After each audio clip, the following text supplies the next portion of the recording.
and welcome to a new video. This is episode 10 of Practicing Portraits, where I learn and practice different elements of portraits as a beginner and give my tips to other beginners learning as well. In this video, I will be practicing how to draw pairs of eyes. If you want tips on how to draw eyes in general, then you can check out my episode 9 where I talk about my tips. This video is going to be focusing more on drawing eyes as a pair, so let's get into it. In this video, I'll be drawing 5 pairs of eyes and I'll be sharing the steps and process of drawing these eyes. You'll be seeing a drawing time lapse where I repeat the following tips I will explain. Tip 1 is getting a good reference photo. This tip is relevant for anything that you draw and paint, but especially for eyes as they are small but very detailed. So, to choose a good reference photo, you need to be able to see the different tones in the eyeball, including the iris in particular. If you find an amazing reference photo of a portrait, when you zoom in and try to practice drawing eyes, it's not always suitable. So being able to identify small changes in tones within the eye is important to get that detail and refer to when shading shadows accurately. Changing the image to black and white is also very helpful when doing a pencil drawing where you are focusing on tones rather than color. Tip 2 is related to how you view your reference photo. You can't see in this video, but I have the reference photo directly in front of me on my laptop. This helps me to see the photo at the angle that I want it to be drawn on my page. This might seem quite obvious, but just in case it isn't, avoid looking at your reference photo at an angle, as it will distort how the reference photo will appear on your page because of how you are viewing it. If possible, having a stand so that you aren't drawing flat on the table is also helpful, but not completely necessary. Tip 3 is about angle and scale to improve your accuracy with eyes.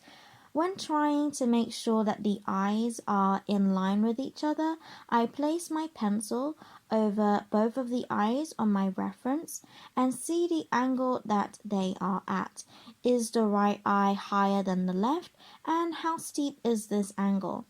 Sometimes I will draw parallel lines for the top and bottom of the eyes so that the eyes are at the same angle. And if it is a straight on view or not an extreme angle, it will also guide me to make both the eyes the same height. When the portrait in your reference is not directly looking at you and you are seeing the face at an angle, then naturally the eye turning away from you will appear smaller. So bearing in mind which eye is smaller and making sure that it is in line with the other eye to try and make sure the eyes are not crooked or drooping to one side. At some point in the time lapse, I drew the eyebrows first, as this helps me to gain another point of reference to see how accurate the positioning of the eyes are from one another. Just quickly before I move on to tip number 4, don't forget to like and subscribe. I post weekly Saturday watercolor and drawing related beginner tutorials.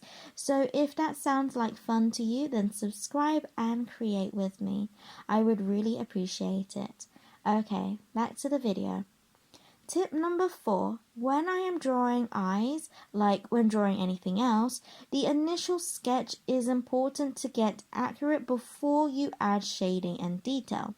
So, every now and then I stop to look at the eyes from a distance and at a straight-on view to see if there is anything that looks off and needs to be adjusted that I didn't notice before.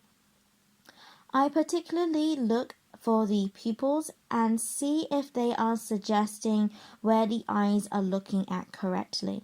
Slight differences in size and position of the pupil and iris within the eyeball can change the direction the eye is looking at, as well as it being usually the darkest part of the eye. It is very prominent and should be a key thing to check. Tip number 5. Don't put too much pressure to get the eyes perfect. Eyes are weird in that when you look at the eyes individually, they look quite different, even though they are looking at the same direction. The pupil is different sizes and shapes, so be aware that the eyes will be similar, but they will not be perfectly the same, even in the reference photo. So aim to get it as accurate as possible, but don't aim to get both the eyes to be identical, as they shouldn't be. Tip number 6, don't worry about every single little detail. Now, this might seem strange, but when I did my last eye video, I was so fixated on all the little details and shadows, and I felt that I was a lot less accurate because of it, and made the eyes look in every direction except the direction it was meant to be. So, when you are adding your shadows and details, make sure that it aids in understanding where the eye is looking. So I simplify the shading by having 4 tones for the iris, which I think is the hardest but most prominent part of the eye. So the 4 tones is highlight, which is I lightly mark out and leave out as the bare page. The darkest tone, which is the pupil and the shadows from the eyelid. Then what I'll call the middle tone, which is the tone that normally surrounds the edge of the iris, with some line details pointing towards the pupil. And then the second lightest tone is the rest of the iris that surrounds the pupil. This is the order that I typically shade the irises. I will let the time-lapse continue so that it's not so sped up, and hopefully it will be helpful to see me use these tips. But that is all the 6 tips that helped me. If you like this video, then don't forget to check my previous video on tips for drawing an eye and other videos in the Practicing Portrait playlist where I give tips on how to draw heads, noses, lips, and so forth. Thank you so much for watching, and as always, God bless, and I'll see you later.